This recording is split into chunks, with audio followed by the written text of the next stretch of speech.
Over the last 5 days, I made 17 of the 76 recipes in Turkey and the Wolf. 5 mains, 3 sides, 1 dessert, and 8 dependencies. Mainly dressings and spice blends. My average cost per serving was around $14.60. My average active time was around an hour and a half.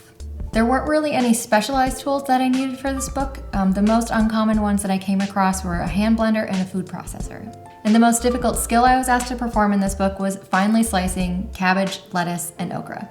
The trickiest ingredient to hunt down was okra, but that's just because it's winter. And there were a few region-specific brands that were also kind of hard for me to find. Nellie and Joe's key lime juice stands out, and Zataran's Creole mustard also stands out as something that was a little bit trickier for me to find in my area. But I'm sure they're very available in the South and also pretty easy to find online.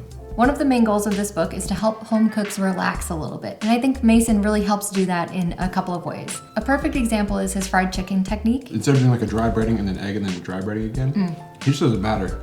So it's like super easy, super fast. Does Not it as work messy. well? Yeah, it worked great. And in the way he builds sauces off of pre-bought mayo. Dukes or bust. It's a little bit easier than your average cookbook, so for accessibility, we gave it a 6.5.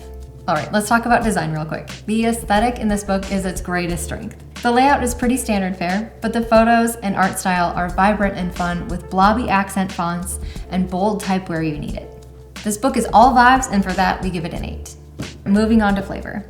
And this is the trickiest rating for us by far. The vision for these recipes was incredible, but the execution lacked balance and contrast. Yeah, so it's very lopsided in flavor. It's just, there's no balance to it. It's just either super salty or that's it, actually. Yeah. When we removed salt from the equation and just seasoned to taste, the recipes became an instant 9. This is one that I would make again.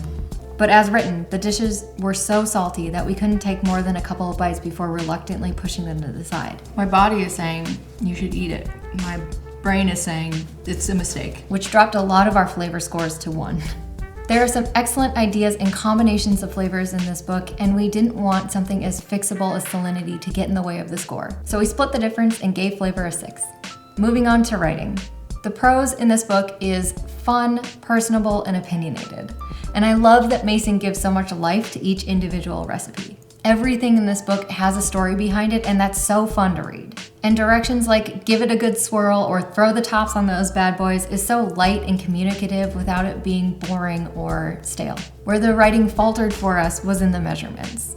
Asking a home cook to use 2 or 3 different measuring cups or spoons for one ingredient is, as Bryn puts it, infuriating. Okay, and 3 ounces of finely grated Parmesan. There's no way that's 1 cup. Given the strength of everything other than those measurements, we gave writing a 6.5.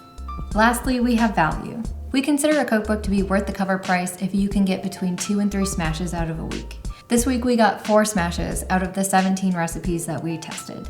But several of those depended on completely ignoring the amount of salt written, so for that we give the value of 5.5.